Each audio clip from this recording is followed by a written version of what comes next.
ఒక అమ్మాయి life style గురించి మనం మాట్లాడుకుందాం. అది ఏంటంటే, తను ఎంత బాధపడుతున్నా బయటకు మాత్రం నవ్వుతూనే మాట్లాడుతుంది. బయట ప్రతి ఒక్కరితో హ్యాపీగా నవ్వుతూనే మాట్లాడుతుంది. కానీ రాత్రి అయ్యేసరికి తానేంటో తనకి గుర్తొస్తోంది.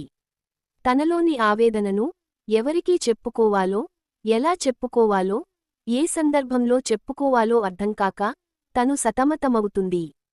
తను నవ్విందంటే ఆ నవ్వు వెనకాల ఎన్ని కథలున్నాయో ఎవరికీ తెలియదు. ఒంటరిగా కూర్చుంటుంది, ఆలోచిస్తుంది. ప్రపంచం దూరంగా, తన ఆలోచనలు దగ్గరగా, ఇలా ఆలోచిస్తూ ఉంటుంది. ఆమె మనసులో మాట, ఎందుకు ఇలా జరుగుతోంది నా జీవితంలో? నేను తప్పు ఏం చేశాను? బయటకి మాత్రం అందంగా నవ్వుతుంది. ఎందుకంటే తన బాధను ఎవరికీ చూపించదు. మనసులోనే మౌనాన్ని పాటిస్తుంది. సమాజంలో నాకంటూ ఒక గుర్తింపు తెచ్చుకోవాలని ఆరాటపడుతుంది.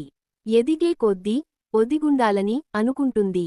ప్రతి అమ్మాయి వారికంటూ ఉన్న కొన్ని కోరికలతో ఒక ప్రపంచాన్ని ఊహించుకుంటారు. గొప్పగా చదువుకోవాలని, గొప్పగా బ్రతకాలని, మంచి పేరు ప్రతిష్టలు తెచ్చుకోవాలని అనుకుంటారు. ఒక్క మాట అయితే నిజం, అది ఏంటంటే తనకు ఎన్ని కష్టాలున్నా ఏనాడూ ఎవ్వరికి చెప్పుకోదు. ఎవ్వర్నీ ఇబ్బంది పెట్టాలనుకోదు. ఎందుకంటే నోరు విప్పి మాట కదపదు గనక. ఆ సందర్భంలో అమ్మాయి మనసును అర్థం చేసుకున్నవారే నాకు తెలిసి మనిషి అని అనుకుంటా. తాను తలుచుకుంటే ఏదైనా సాధిస్తుంది, గమ్యాన్ని చేరుకుంటుంది, తానేంటో నిరూపిస్తుంది.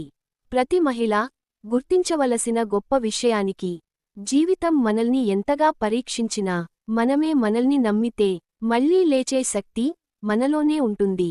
ప్రతి మాతృమూర్తికి శిరస్సు వంచి పాదాభివందనం చేస్తున్నాను. ఆడదంటే అబల కాదు, ఝాన్సీ లక్ష్మీబాయి అని నిరూపించేలా ఎదగాలని మనస్ఫూర్తిగా కోరుకుంటున్నాను. దయచేసి మన ఛానల్ని సబ్స్క్రైబ్ చేస్తారని ఆశిస్తున్నాను. జై హింద్.